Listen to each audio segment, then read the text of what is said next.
નિખરતા ગુજરાત ન્યૂઝમાં આપનું સ્વાગત છે। ડેડિયાપાડાના પૂર્વ ધારાસભ્ય મહેશ વસાવાના દીકરા ગૌરવનું મુસ્લિમ યુવતી સાથેનું પ્રેમ લગ્ન ચર્ચાની એરણે ચડ્યું। ઝઘડિયા વિસ્તારમાં એક હતું શાસન કરતા વસાવા પરિવાર મંગળવારે વિવાદોમાં રહ્યું। છોટુ વસાવાના પૌત્ર ગૌરવ વસાવાએ મુસ્લિમ યુવતી સાથે કરેલા લગ્ન બાદ યુવક અને યુવતીના પરિવારો આમને સામને જોવા મળી રહ્યા છે। યુવતીના પરિવારજનો કલેક્ટરને આવેદનપત્ર આપવા માટે આવ્યા હતા અને તેમણે આક્ષેપ કર્યો હતો કે પૂર્વ ધારાસભ્યના દીકરાએ તેમની દીકરીનું અપહરણ કરી લીધું છે અને 1 મહિનાથી ગોંધી રાખી છે। બીજી તરફ મુસ્લિમ યુવતીએ ઝઘડિયા પોલીસ સ્ટેશનમાં તેના જ માતા પિતા વિરુદ્ધ ધાક ધમકી આપવાની ફરિયાદ નોંધાવી છે। તેણે કહ્યું છે કે ગૌરવ સાથે તે 3 વર્ષથી પ્રેમમાં હતી અને મરજીથી લગ્ન કરી પતિ પત્ની બની ગયા છે। આ બાબતે મહેશ વસાવાનો સંપર્ક કરવામાં આવતા તેમનો ફોન સ્વિચ ઓફ આવ્યો હતો। મારું નામ મુંતસીરા, હું રહેવાસી ધારોલીની। મારી છોકરીનું નામ ફાયજા છે। એનું અપહરણ મહેશભાઈ ગૌરવના છોકરાએ કરેલું છે। તે અમને ખબર નથી કે જીવે છે કે મરે છે। આજે 1 મહિનો થઈ ગયો, અમને ખબર નથી અમારી છોકરી જીવે છે કે મરે છે। 3 જગ્યાએ અમે અરજી કરેલી છે, તો છતાં પણ અમારી છોકરીને નથી કશું કાર્યવાહી કશી થઈ છે નથી। તમે શું આશા રાખો?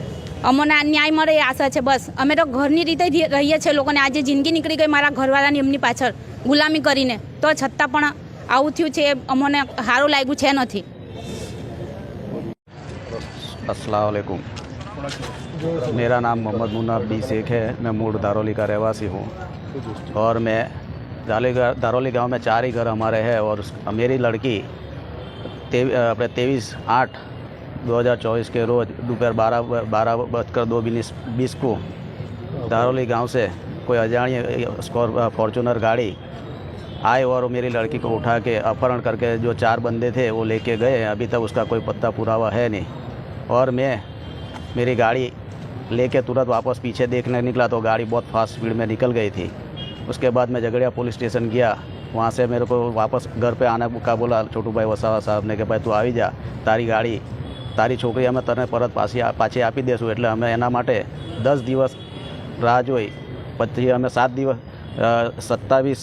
27/8 અમે પાછી મિસિંગ અરજી 2 જણા થઈને ફરિયાદી હું પોતે અને મહેશભાઈ પોતે બેવના મિસિંગ અરજી અમે આપી, છતાં છોકરીને આજ દિન સુધી અમને મળાવી નથી। અને 31/8 એ લોકોએ ફરી બરોડા નર્મદા ભવનમાં છોકરીનું રજિસ્ટ્રેશન કરાવવા માટે એન્ટ્રી કરાવી। તે પછી અમે એમને પાછા મળવા ગયા, એમને જાણ કરી કે ભાઈ આ શું છે, તમે પરત છોકરી આપવાનું કહેતા હતા તો એના માટે તમે કેમ તમને મને રિટર્ન આપતા નથી और તમે એન્ટ્રી કરાવો છો। તો એમણે કીધું કે કાલે બપોરે 1 વાગે મળીએ અને મળીને આપણે બેસીને પતાવી દઈએ। પણ આજ દિન સુધી અમને મારી છોકરીનું મોં પણ જોવા મળ્યું નથી ને મારી છોકરી ક્યાં છે એની પણ મને ખબર નથી। એના સાથે શું બનાવ બન્યો, શું ઘટના બની એની બી પણ અમને ખબર નથી। બસ ફોન પર એટલું કહે છે કે આપણે કામ પતાવી દઈશું, પણ શું કામ પતાવ્યું, કાં મારી છોકરી હયાત છે કે નથી એની મારે ખાસ એના માટે અમે આજે કલેક્ટર સાહેબ શ્રીને આવેદનપત્ર દ્વારા જાણ કરવા માટે આવ્યા છે। પ્રશાસન માટે હું એ ઈચ્છા રાખું છું કે ભાઈ આ મારી છોકરીનો મને ન્યાય મળે ને મારી સમક્ષ એસપી સાહેબની રૂબરૂમાં એ મારી છોકરીને રજૂ કરે।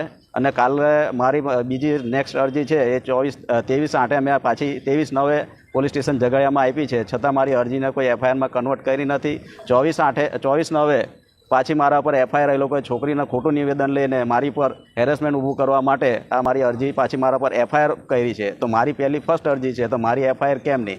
હું બી એસપી સાહેબ અને કલેક્ટર સાહેબને હું નિવેદન કરું છું કે મને બી ન્યાયની અપેક્ષા રાખું છું કે મને ન્યાય મળે અને મને મારું છોકરીનું સ્ટેટમેન્ટ એસપી સાહેબ સમક્ષ લે અને પૂછે કે મેં મારી છોકરીની પરવરિશમાં કોઈ ખામી રાખી હોય, મેં એને કોઈ હેરાન કર્યો હોય, 6 મહિનાથી જમવાનું નથી આપ્યું, એ જો નિવેદન એસપી સાહેબ સમક્ષ આપે તો એને ગ્રાહ્ય રાખીશ અને જે પણ આ સજા કરે એને મને મંજૂર છે। પણ મારા પર આ ખોટી ફરિયાદ કરી છે એમણે, એ ખોટું છે।